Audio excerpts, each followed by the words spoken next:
What's up everyone, welcome to another video. In this video, I will be testing a variety of koozies, or can coolers, ranging from the cheap collapsible can cooler to the expensive Yeti can cooler. I'll be testing these head to head over a 12-hour period to determine their effectiveness and reveal which one is the best. Before we get started, only 1.4% of my viewers are currently subscribed. If you're liking the videos, please support the channel and subscribe. Also, this video idea was a viewer recommendation, so leave any suggestions below in the comments. In the battle to keep drinks cool, one weapon is the can cooler. There are a variety of can coolers available. In this video, I will test 4 different ones. I left 5 cans of Diet Coke in the refrigerator overnight to bring them to a common cool starting temperature. To run the test, I removed them from the refrigerator and immediately placed 4 of them in can coolers and began taking temperatures of all 5 cans over scheduled time intervals over a period of 12 hours. I have the results and they are interesting. I also have some bonus data that I took during the test, and I'll have those results as well. So that's the basic premise of the test. Let's meet the can coolers and get started. The first can cooler is the basic collapsible can cooler. These are either free as giveaways or cheap. This one was free. It's an important can cooler because it reminds me that I need a lawyer who rides. I would not want to make a crucial mistake in the future and get a lawyer who doesn't ride. This can cooler measures about an 1/8 inch thick and can easily be squished down to nothing with my fingers. The second can cooler is the Coleman Tuffoam, which is vintage. I remember using this about 25 years ago when I was younger, but I still have it. Let's see how it stands up to modern coolers. The wall thickness cannot easily be measured because of the contours, but using my fingers, it feels like it's about a 1/4 inch thick. Next is the old school 3/8 thick foam can cooler. This would also be considered vintage. These were very popular back in the day, but they are still available. I purchased this one brand new just for this test. Last is the Yeti can cooler. This is modern and considered elite. The top is removable to really trap the can in there, probably to provide additional insulation. The outside material is stainless steel and the wall thickness is about a 1/4 inch. Moving on, I also have a Thermopro probe thermometer. I'll be using this for all of the measurements so they are consistent relative to each other. Next up is a little jig that I made to ensure that the thermometer measures at the same position every time, vertically in the center of the can. So the measurements are consistent. There is a through hole with a counter bore for the probe to seat securely. The hole is offset so the probe will enter the mouth of the can when it sits centered on the top of the can. Yes, it's not refined, but it serves its purpose. Finally, I have a thermometer to measure the ambient air temperature throughout the testing. This is a straightforward thermodynamic problem. The ambient air temperature is consistent. It is maintained at a set temperature. In this case, it's maintained by my furnace. When the cold soft drink can is introduced into the environment, heat will transfer into the soft drink, increasing its temperature. After a certain amount of time, the temperature of the soft drink will become equal with the consistent temperature of the room. By adding a can cooler, the surface of the can is insulated to protect it from heat transfer, so the soft drink will take longer to heat up to room temperature, resulting in its contents staying cooler longer. So, let's cooler up some cold cans and get started. Let's see how effective these insulators are.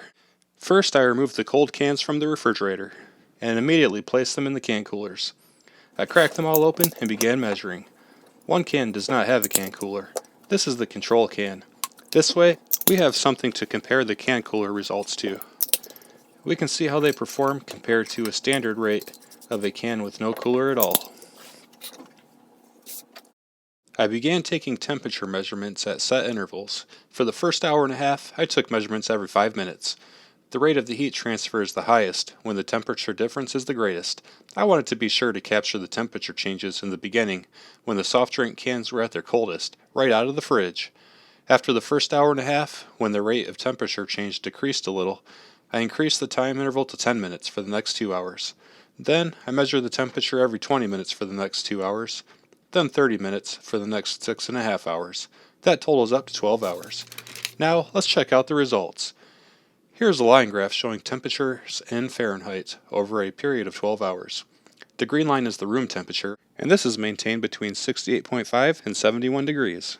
This is the constant temperature that the soda cans will eventually equalize with over time. The different cans of Diet Coke with the can coolers are shown by the orange, gray, light orange, and dark blue lines, which are the Collapsible, Coleman, Old School Foam, and Yeti coolers respectively. The light blue line is the control, the can with no cooler. This is the baseline that the different can coolers can be compared to. The Collapsible, Coleman, and Old School Foam can coolers performed essentially the same. Their data lines are pretty much right on top of each other with no significant difference. They do offer some benefit, but not much. From about the 30-minute mark to about the 7-hour mark, these can coolers kept the Diet Coke about 2 degrees colder than the can with no cooler. They pretty much equalized at room temperature around the 9-hour mark. The dark blue line at the bottom of the chart is the Yeti can cooler. This one stands far apart from the others. Out of the gate, Yeti kept the can cool, while the other 4 cans immediately started to rapidly elevate in temperature. Over the first 6 or 7 hours, the Yeti kept the Diet Coke roughly 10 degrees cooler than all the others.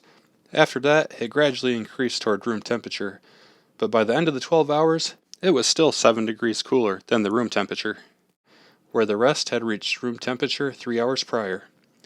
Next, let's move on to some bonus data. I took all the temperature measurements at the center of the can height for the previous results. However, I noticed that there was a temperature gradient within the cans. The Diet Coke temperature was lower at the bottom of the can and higher at the top of the can. At the 2-hour mark, I measured the temperature gradient in each can to see how well the can cooler maintained a uniform temperature throughout the can. Here's an example. At the bottom of the can, the temperature is 56.8 degrees. At the top of the can, it's 57.9 degrees. That's a 1.1 degree difference between the bottom and the top of the can. Now, let's check them all out. No can cooler has a 1.1 degree difference. The Collapsible cooler has a 1.2 degree difference. The Coleman has a 1.8 degree difference. And the Old School cooler has a 1.6 degree difference. And the Yeti has a 7 degree difference. The first 4 cans are about the same, with the 1 to 2 degree temperature gradient. The beverage temperature within these cans are a little warmer at the top, but pretty consistent overall. The Yeti stands out with a 7 degree gradient. The beverage is much warmer at the top than at the bottom, and the temperature throughout the can is not consistent. I suppose if you take a sip, it might be warm or it might be cold, depending on if it comes from the top or the bottom of the can. So, that wraps up this video. As always, thanks for watching. I hope you found it helpful. If you did, please give it a like and subscribe so you don't miss the next video. I post a new one at least once a week. Drop any comments below, and I'll see you in the next video.